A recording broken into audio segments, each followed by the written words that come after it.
Hello दोस्तों, नमस्कार। तो बात कर लेते हैं दिन भर की सारी बड़ी खबरों की, जहां सबसे पहले आपको बताएंगे शेख हसीना के बांग्लादेश छोड़ने के बाद पाकिस्तान और बांग्लादेश में बड़ी ही साठगांठ चल रही है। दोस्तों, अब पहली बार सुनने को मिल रहा है कि बांग्लादेशी आर्मी को पाकिस्तान से हथियार और गोला बारूद भारी मात्रा में भेजा गया है। जी हां, भारत के लिए बड़ी ही खतरे की घंटी। तो वहीं बताएंगे चैंपियंस ट्रॉफी से पहले पाकिस्तान हो गया बेनकाब, घूमता कसरत करता नजर आया मुंबई हमले का मास्टरमाइंड लखवी। जी हां, बताएंगे कैसे पाकिस्तान पूरी दुनिया के सामने झूठ फैला रहा था आतंकी को लेकर। साथ ही साथ भारतीय सेना ने तोड़ डाली डेम चौक की पुरानी सड़क। जी हां, आखिर क्या रहा कारण, तो वहीं आपको बताएंगे। महाराष्ट्र में अगर जीतेगी बीजेपी की गठबंधन की सरकार तो शिंदे या फडणवीस में से कौन होगा मुख्यमंत्री। महाराष्ट्र का हुआ बड़ा खुलासा। सारी जानकारियां एक एक करके विस्तार से आपको बताने वाले हैं। बस आप वीडियो के लास्ट तक बने रहेगा। और खबरों में आगे बढ़ने से पहले अपने देश का पुरजोर समर्थन करते हैं तो वीडियो को लाइक करके, चैनल को सब्सक्राइब करके, बेल आइकन दबा के कमेंट में जय हिंद बस कह दीजिएगा। बात करें पहली बड़ी खबर की, जहां बांग्लादेशी आर्मी को मिला पाकिस्तान से हथियार और गोला बारूद का पहला शिपमेंट। क्या वाकई में बांग्लादेश और पाकिस्तान भारत को दरकिनार करने की कोशिश में लगे हुए हैं? भारत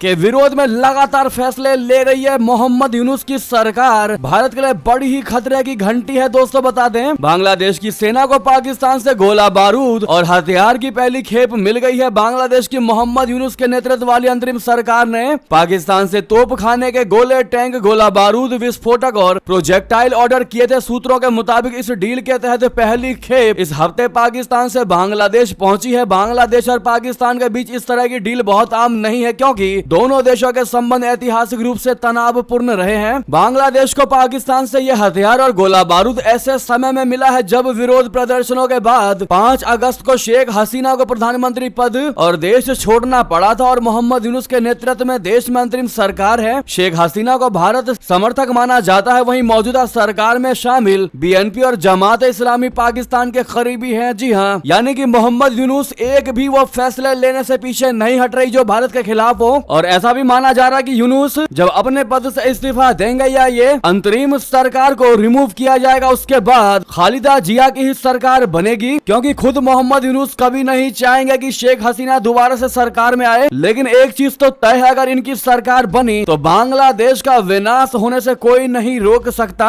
अगली खबर आपको बता दें, जहां पर पाकिस्तान हुआ बेनकाब। चैंपियंस ट्रॉफी से पहले घूमता कसरत करता नजर आया मुंबई हमले का मास्टरमाइंड लखवी। बता दें, मुंबई हमले के मास्टरमाइंड जकी उर रहमान लखवी पर एक तरफ पाकिस्तान पूरी दुनिया के सामने ये झूठ फैला रहा है कि लखवी 2021 से पाकिस्तान की जेल में बंद है, तो वहीं दूसरी ओर एबीपी न्यूज के हाथ एक्सक्लूसिव वीडियो लगी है जिसमें ये आतंकवादी अबू वासी के नाम से पाकिस्तान में न सिर्फ खुलेआम घूम रहा है बल्कि फिटनेस चैलेंज में भाग ले रहा है। दोस्तों, 26/11 मुंबई हमले का मास्टरमाइंड लखवी न सिर्फ भारत में प्रतिबंधित आतंकी है बल्कि अमेरिका और संयुक्त राष्ट्र भी लखवी को आतंकी घोषित कर चुका है। ऐसे में अंतर्राष्ट्रीय स्तर पर अपनी साख सुधारने और एफएटीएफ की ग्रे लिस्ट से बचने के लिए पाकिस्तान ने पूरी दुनिया के सामने साल 2021 में जकी उर रहमान लखवी को 15 साल की कैद की सजा सुनाई थी, लेकिन मीडिया की पड़ताल में यह सजा महज एक दिखावा साबित हुई। अगली खबर बता दें, भारतीय सेना ने तोड़ी पुरानी सड़क, चीन ने भी ले लिया एक्शन। दोस्तों, भारत और चीन के बीच पूर्वी लद्दाख के विवादित क्षेत्र डेमचोक में डिसएंगेजमेंट यानी सेनाओं को हटा लेने के बाद भारतीय सेना ने सीमा सड़क संगठन बोले तो बीआरओ द्वारा 2017 में बनाई गई सड़क को हटा दिया गया है। सैन्य सूत्रों के मुताबिक चीन ने भी अपनी नई सड़क का निर्माण कार्य रोक दिया। डेमचोक और देपसांग में 6 पेट्रोलिंग पॉइंट्स है, लेकिन फिलहाल एक ही पॉइंट पर गश्त चल रही है। शेष 5 पॉइंट्स पर पेट्रोलिंग की रणनीति तय करने के लिए दोनों पक्षों की बैठक आज शुरू होने वाली है। दोनों ओर से सैनिकों की वापसी शुरू 4 नवंबर को देपसांग और डेमचोक में सैनिकों की वापसी और पेट्रोलिंग को लेकर सहमति बनने के बाद दोनों पक्षों ने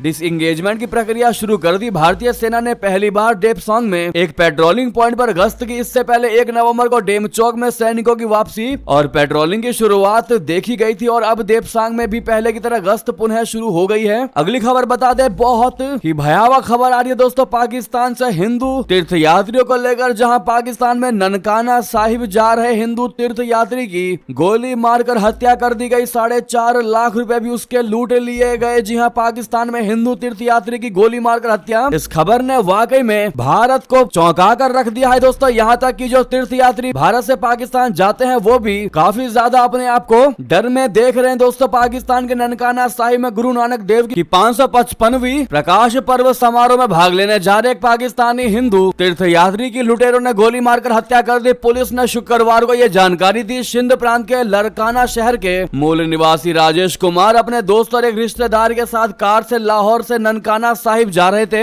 तभी लाहौर से लगभग 60 किलोमीटर दूर मना वाला ननकाना साहिब रोड पर 3 लुटेरों ने उनका रास्ता रोक लिया। पुलिस ने बताया कि बंदूकधारियों ने तीनों से 4.5 लाख रुपए और चालक से 10,000 रुपए छीन लिए। कुमार के विरोध करने पर लुटेरों ने उन पर गोलियां चला दी। जी हाँ, साथ ही साथ बता दें, माले टू मुंबई साये की तरह करता रहा निगहबानी, अब दोस्त का जहाज फ्री में ठीक करेगा अपना भारत। दरअसल किसी ने सच ही कहा है कि सच्चा दोस्त वही है जो जरूरत में भी काम आए। भारत हमेशा अपने मित्र देशों के साथ खड़ा रहा है। मालदीव की सेना के तटरक्षक पोत हुरवी को मरम्मत की आवश्यकता थी, पैसा भी काफी लगने वाला था। ऐसे में भारत ने कदम आगे बढ़ाया और नौसेना के जहाज तलवार को उसे एस्कॉर्ट करने के लिए भेजा। वो माले से साये की तरह उसके साथ चला और मुंबई तक लाया गया। इस पोत की मरम्मत पर 40 लाख अमेरिकी डॉलर का खर्च आएगा, जिसे भारत खुद वहन करेगा। भारतीय उच्चायोग ने एक बयान में बताया है कि तटरक्षक जहाज हुरवी की भारत में मरम्मत किए जाने की घोषणा मालदीव के राष्ट्रपति मोहम्मद मुइजू की 6 से 10 अक्टूबर तक भारत की राजकीय यात्रा के दौरान की गई थी। साथ ही साथ बता दें, अब दोबारा गलती नहीं होगी। जी हां, दिवाली पार्टी में मांसाहार और शराब परोसने पर यूनाइटेड किंगडम के प्रधानमंत्री के ऑफिस ने मांग ली है माफी। दोस्तों, दिवाली रिसेप्शन पार्टी में मांसाहारी खाना और शराब परोसकर आलोचना का सामना कर रहा है ब्रिटिश प्रधानमंत्री कार्यालय ने माफी मांगी है। कार्यालय की तरफ से शुक्रवार को कहा गया कि हम हिंदू समुदाय की चिंता को समझते हैं और आश्वासन देते हैं कि भविष्य में होने वाले किसी भी समारोह में ऐसा नहीं होगा। 10 डाउनिंग स्ट्रीट के प्रवक्ता ने कहा कि हम इस मुद्दे पर भावनाओं की ताकत को समझते हैं और समुदाय को आश्वस्त करते हैं कि ऐसा दोबारा नहीं होगा। पीटीआई की रिपोर्ट के मुताबिक ब्रिटिश पीएम कार्यालय के आधिकारिक बयान में मेनू को संबोधित नहीं किया गया, लेकिन समुदाय की भावनाओं को सम्मान देते हुए दोबारा ऐसी गलती न करने की बात दोहराई गई। 10 डाउनिंग स्ट्रीट की तरफ से यह बयान ब्रिटिश भारतीय कंजर्वेटिव सांसद शिवानी राजा द्वारा प्रधानमंत्री को पत्र लिखने के बाद सामने आया है। ऐसे में दोस्तों, क्या इन्हें माफ कर देना चाहिए जिन्होंने दिवाली जैसे पवित्र त्योहार को अपवित्र बना दिया था? मांस वगैरह परोसकर, शराब वगैरह लोगों को पिलाकर जिस दिन मिठाइयाँ बांटी जाती है, लोगों का मुंह मीठा किया जाता है कि राम जी आए हैं, उस दिन इस प्रकार का क्रियाकलाप वाकई में अनएक्सेप्टेबल है। बहरहाल दोस्तों, आपकी राय इस पर तो बनती है और त्योहार मनाने से पहले त्योहार के बारे में जानना भी बहुत जरूरी होता है। अगली खबर की बात करते हैं, जहां COP29 के बीच चीन ने जारी कर दी भारत की तारीफ वाली रिपोर्ट। पश्चिमी देशों की सोच पर उठाए सवाल। जी हां, चीन के रेनमिन विश्वविद्यालय और चाइना ग्लोबल टेलीविजन नेटवर्क ने Neura era institute of international communication के माध्यम से जलवायु परिवर्तन को लेकर एक ग्लोबल सर्वे करवाया। इस सर्वे के आंकड़ों से जलवायु संकट के से निपटने की आवश्यकता पर एक महत्वपूर्ण वैश्विक सहमति का पता चलता है। सर्वे के मुताबिक विकसित देशों की तुलना में विकासशील देश जलवायु संकट से निपटने के लिए अधिक प्रतिबद्धता दिखा रहे हैं। 38 देशों के 7,658 लोगों को शामिल कर किए गए इस सर्वे में विकासशील देशों के बीच ग्रीन सॉल्यूशन को अपनाने की इच्छा को उजागर किया गया है और जलवायु संकट को दूर करने के लिए वैश्विक सहयोग बढ़ाने की अपील की गई है। इस सर्वे में अमेरिका, जर्मनी और जापान जैसे विकसित देशों के साथ साथ अर्जेंटीना, भारत और कीनिया जैसे विकासशील देशों के लोगों को शामिल किया गया है। भारत सरकार ने अजरबैजान में जारी COP29 सम्मेलन में भी जलवायु परिवर्तन को लेकर विकसित देशों से अधिक सहयोगी की अपील की है। वहीं सीमित संसाधनों के बावजूद भारत क्लाइमेट चेंज से निपटने के लिए संतुलित रणनीति अपना रहा है। जी हाँ, ऐसे में चीन ने भारत को समर्थन देने वाली जो रिपोर्ट जारी की है, वाकई में अब ऐसा लग रहा है कि पश्चिमी देश इस पर ध्यान जरूर देंगे। साथ ही साथ बता दें, मल्लिकार्जुन खड़गे पर भड़की उमर अब्दुल्ला की पार्टी 370 पर गलत बयानबाजी न करने की दी चेतावनी। जी हाँ, नेशनल कॉन्फ्रेंस यानी एनसी के लोकसभा सदस्य आगा रूहुल्ला मेहदी ने जम्मू कश्मीर विधानसभा से पारित प्रस्ताव की कथित तौर पर गलत व्याख्या करने के लिए कांग्रेस नेताओं की आलोचना की है। इस प्रस्ताव में क्षेत्र के विशेष दर्जे की बहाली की बात कही गई है। मेहदी की यह टिप्पणी कांग्रेसी अध्यक्ष मल्लिकार्जुन खड़गे की ओर से पुणे में एक प्रेस कॉन्फ्रेंस के दौरान अनुच्छेद 370 के बारे में दिए गए बयानों के पूरी तरह से उलट है और उसके दावों को झूठा करार दे रहा है। जी हाँ, खड़गे ने बीजेपी नेता और केंद्रीय गृह मंत्री अमित शाह पर सवाल किया था कि अगर संसद में अनुच्छेद 370 का मुद्दा पहले ही उठाया जा चुका है तो इसे फिर से क्यों उठाया जा रहा है। साथ ही साथ बता दें, अमेरिका के सीमा प्रमुख ने जताई चिंता, कनाडा से आ सकते हैं खालिस्तानी आतंकी। दरअसल अमेरिका के सीमा मामलों के नवनियुक्त प्रमुख टॉम होमन ने कनाडा से अमेरिका की सीमा को लेकर गंभीर चिंता जताई है। उनका मानना कहना है कि कनाडा की सीमाएं असुरक्षित है और वहां से आतंकी अमेरिका में घुस सकते हैं। होमन ने यह भी कह दिया कि कनाडा की सीमा सुरक्षा को गंभीरता से नहीं लिया गया है और जस्टिन ट्रूडो प्रशासन ने इस दिशा में उचित कदम नहीं उठाए हैं। भारत पहले ही कनाडा से खालिस्तानी आतंकियों के फैलते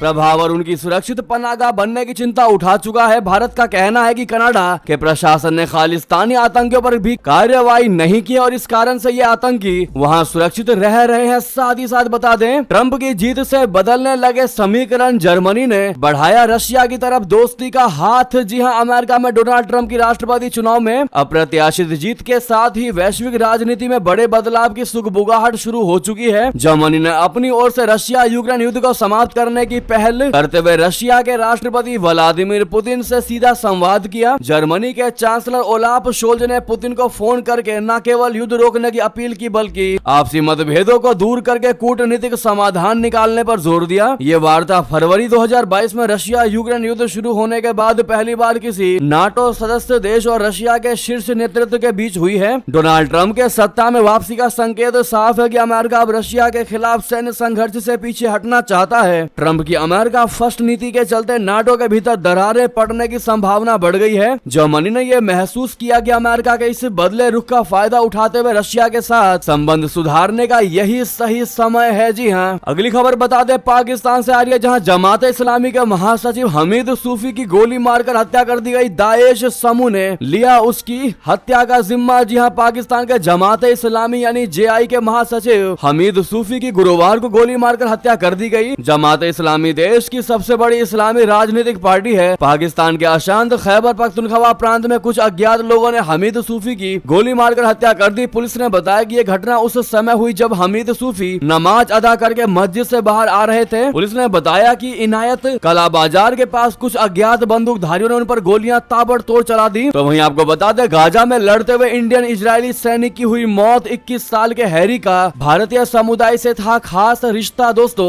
गाजा में चल रही लड़ाई में एक भारतीय इजरायली सैनिक की जान गई है। गाजा में हमास से लड़ाई के दौरान मारे गए सैनिक का नाम गैरी लाल रुइकमा जोलाट था। बेनी मोनाशे समुदाय के गैरी जोलाट की उम्र सिर्फ 21 साल थी। वो अनिवार्य सैन्य सेवा के तहत इजरायली फौज में काम कर रहा था। गाजा में एक शिविर को हटाते समय गिरे गोले की चपेट में आने से गैरी की मौत हो गई। गैरी के करीबियों का कहना है कि वो अपनी अनिवार्य सैन्य सेवा के आखिरी हिस्से में था और परिवार के लोग जल्द ही उसके घर लौटने की उम्मीद कर रहे थे। साथ ही साथ आपको बता दें, रिपोर्ट में बहुत बड़ा दावा, 2025 तक भारत बनेगा वैश्विक फैशन ब्रांड्स के लिए प्रमुख गंतव्य। जी हां, भारत 2025 तक दुनिया के सबसे तेजी से बढ़ते फैशन बाजारों में से एक बन सकता है और ये वैश्विक फैशन ब्रांड्स के लिए एक प्रमुख गंतव्य के रूप में उभरने जा रहा है। द बिजनेस ऑफ फैशन बोले तो BOF और मैककिंजे एंड कंपनी की एक रिपोर्ट में यह खुलासा किया गया है। रिपोर्ट में कहा गया है कि देश की बढ़ती मध्य वर्गीय जनसंख्या तेजी से फैशन बाजारों में बदलाव ला रही है। भारत में युवाओं की अधिक संख्या और तेज आर्थिक विकास के चलते फैशन बाजार में बूम देखा जा रहा है। जी हां, मैककिंजी की रिपोर्ट में यह कहा गया है कि भारत 2027 तक दुनिया का तीसरा सबसे बड़ा उपभोक्ता बाजार बन सकता है। इस वृद्धि के पीछे कई कारण है, जिसमें बढ़ता हुआ मध्य वर्ग, युवाओं की बढ़ती संख्या और डिजिटल क्रांति शामिल है। साथ ही साथ बता दें, खालिस्तानी आतंकी की राम मंदिर को बम से उड़ाने की धमकी के बाद सतर्कता बढ़ा दी गई है। हर पल अलर्ट पर सुरक्षा एजेंसियां। जी हां, यूपी के अयोध्या स्थित राम मंदिर को Sikh for justice chief Khalistani आतंकवादी गुरपतवंत सिंह पन्नू ने बम से उड़ाने की धमकी दी थी। इसको लेकर अयोध्या में सतर्कता बढ़ा दी गई है। पन्नू ने पिछले दिनों एक वीडियो जारी करके 16 से 17 नवंबर को कहा था कि राम मंदिर में हिंसा होगी, हम हिंदुत्व विचारधारा की जन्मस्थली अयोध्या की ही नींव हिला देंगे। शुक्रवार को राम जन्मभूमि परिसर में सुरक्षा एजेंसियों के साथ SP सुरक्षा बलरामाचारी दुबे ने बैठक भी की। राम जन्मभूमि परिसर की सुरक्षा में पहले से ही CRPF, SSF, पुलिस व PAC के जवान तैनात हैं। इसके लिए पूरा परिसर CCTV, watch tower, boom barrier, scanner आदि सुरक्षा के आधुनिक संसाधनों से लैस है। जी हां, तो वहीं बता दें, इसरो ने एलॉन मस्क की कंपनी से मिला दिया हाथ। लॉन्च होगी भारत की सबसे एडवांस सैटेलाइट। दोस्तों, भारत जल्द ही अपने सबसे एडवांस कम्युनिकेशन सैटेलाइट यानी GSAT-N2 को लॉन्च करने वाला है। इस सैटेलाइट को GSAT-20 भी कहा जाता है। इसे अमेरिका के कैप कैनावेरल से SpaceX के फाल्कॉन 9 रॉकेट के जरिए लॉन्च किया जाएगा। ये सैटेलाइट अंतरिक्ष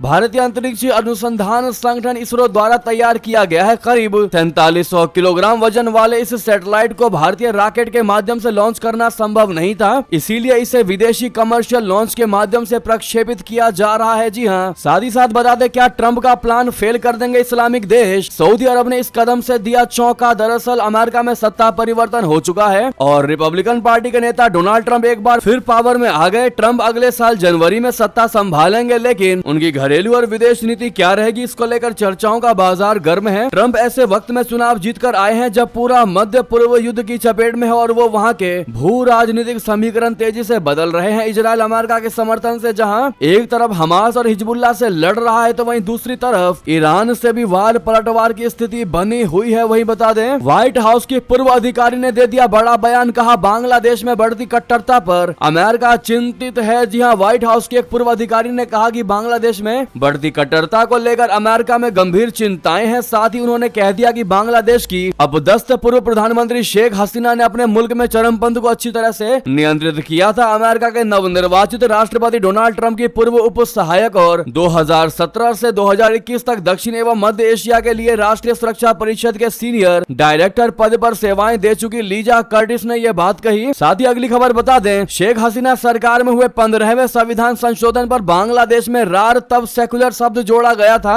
और अब इसको हटाने की मांग क्यों की जा रही है बता दें, और इसके लिए 90% आबादी मुस्लिम होने तक का तर्क दिया गया है। अदालत में बांग्लादेश संविधान के 15वें संशोधन को चुनौती देने वाली याचिका पर सुनवाई के दौरान ये कहा गया है। दोस्तों, इसने बांग्लादेश के संविधान में सेकुलर शब्द को लेकर बहस छेड़ दी है। बांग्लादेश में शेख हसीना की सरकार के समय संविधान में 15वें संशोधन के जरिए सेकुलर शब्द को जोड़ दिया गया था कि बांग्लादेश एक सेकुलर कंट्री है, लेकिन अब इसको हटाने की मांग हो रही है और ये मांग कोई और नहीं बल्कि मोहम्मद यूनुस की सरकार के नेता कर रहे हैं। साथ ही साथ आपको बता दें, दिल्ली में फिर पकड़ी गई ड्रग्स की बहुत बड़ी खेप, अंतर्राष्ट्रीय बाजार में कीमत 900 करोड़ रुपए। जी हाँ, केंद्रीय गृह मंत्री अमित शाह जी ने कहा कि स्वापक नियंत्रण ब्यूरो यानी कि एनसीबी ने शुक्रवार को राष्ट्रीय राजधानी में करीब 900 करोड़ रुपए मूल्य की 80 किलोग्राम से अधिक कोकीन जब्त की। उन्होंने कहा कि मादक पदार्थ गिरोह के खिलाफ सरकार की कड़ी कार्रवाई जारी रहेगी। पार्टी में इस्तेमाल किए जाने वाले उच्च श्रेणी के मादक पदार्थ की जब्ती उस दिन हुई जब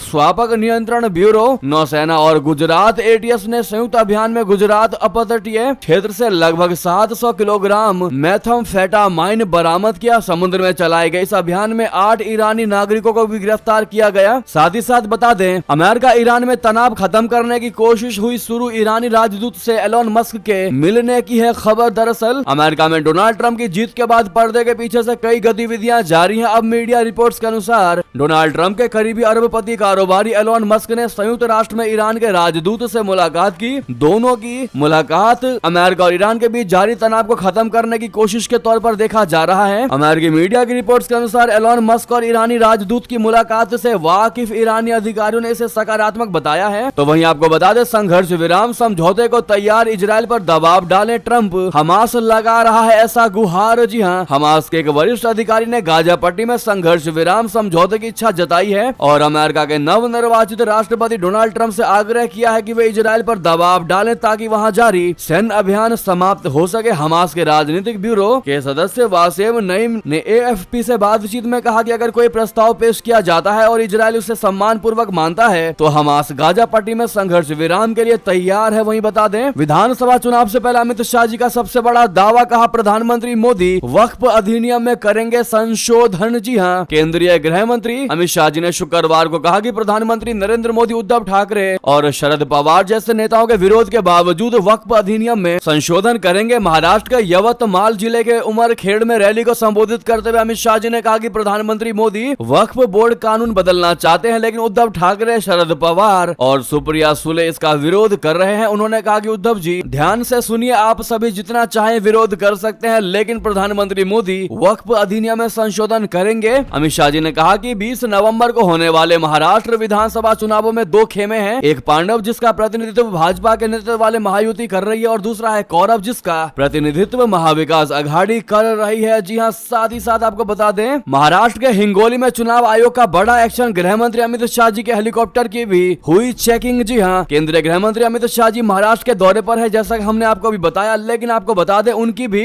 हेलीकॉप्टर की हिंगोली में जांच की गई है। जैसे ही अमित शाह जी का हेलीकॉप्टर हिंगोली में लैंड हुआ, वैसे ही मौके पर चुनाव आयोग के अधिकारियों ने हेलीकॉप्टर और उनके बैग की चेकिंग की। ज्ञात हो कि इससे पूर्व शिवसेना यूबीटी नेता उद्धव ठाकरे और बीजेपी के नेता देवेंद्र फडणवीस का भी हेलीकॉप्टर चेक किया गया था। था वहीं आपको बता दें महाराष्ट्र में महायुति सरकार बनेगी तो शिंदे या फडणवीस कौन होगा मुख्यमंत्री। भाजपा ने दिया चौंकाने वाला जवाब। दरअसल जैसा कि हमने आपको बताया महाराष्ट्र विधानसभा चुनाव 2024 के लिए मतदान 20 नवंबर को होगा और मतगणना 23 नवंबर को होगी। इस बार के चुनाव में सत्तारूढ़ महायुति और विपक्षी महाविकास अघाड़ी के बीच कड़ा मुकाबला हो रहा है। खास बात यह है कि दोनों ही गठबंधन महाराष्ट्र चुनाव बिना मुख्यमंत्री के चेहरे का ऐलान किए लड़ रहे हैं। ऐसे में महाराष्ट्र में अगली सरकार किस गठबंधन की होगी इस पर तो सभी की निगाहें टिकी हुई हैं। इसके साथ ही ये लोग ये भी जानने के लिए उत्सुक है कि आखिर महाराष्ट्र का अगला मुख्यमंत्री कौन होगा। अगर महायुति गठबंधन की सरकार बनती है तो एकनाथ शिंदे या देवेंद्र फडणवीस कौन होगा मुख्यमंत्री। तो आपको बता दें भाजपा ने क्या कहा। महाराष्ट्र विधानसभा चुनाव में महायुति और महाविकास में चल रहे संग्राम के बीच महाराष्ट्र भाजपा ने नेता विनोद तावड़े ने इस बार महायुति सरकार बनने का दावा किया। इस सवाल पर उन्होंने जवाब दिया कि मुख्यमंत्री पद पर चर्चा महाराष्ट्र चुनाव परिणाम आने के बाद ही होगी, लेकिन ये तय है कि शिंदे या फिर फडणवीस में से कोई होगा मुख्यमंत्री अगर महायुति की सरकार बनती है तो। जी हाँ, साथ ही साथ आपको बता दें अब रील बनाने वालों की खैर नहीं, भारतीय रेलवे ने उठा लिया बड़ा कदम। दोस्तों सोशल मीडिया के इस दौर में कहीं भी रील बनाने का चलन काफी बढ़ गया है। लोग फेमस होने के लिए रेलवे की जगहों को भी नहीं छोड़ते। अब सुरक्षा का खतरा पैदा करके रील बनाने वाले लोगों के लिए भारतीय रेलवे ने बड़ा कदम उठाया है। रेलवे बोर्ड ने सभी जोन के अधिकारियों से कहा कि यदि रील बनाने वाले सुरक्षित रेल परिचालन के लिए खतरा पैदा करते हैं या कोच तथा रेलवे परिसर में यात्रियों को असुविधा पहुंचाते हैं तो उनके खिलाफ FIR दर्ज करें। जी हाँ, वहीं यदि अभी की सारी बड़ी खबर आपको खबर कैसी लगी कमेंट में बताना बिल्कुल मत भूलिएगा और इस वीडियो को लाइक करके चैनल को सब्सक्राइब करके बेल आइकन दबा के कमेंट में जय हिंद अवश्य कह दीजिएगा। मिलता अगली खबर में और वीडियो को शेयर कर दीजिएगा दोस्तों भाइयों में, रिश्तेदारों में, व्हाट्सएप, फेसबुक, X के माध्यम से। मिलता अगली खबर में। जय हिंद, जय भारत, बहुत बहुत धन्यवाद।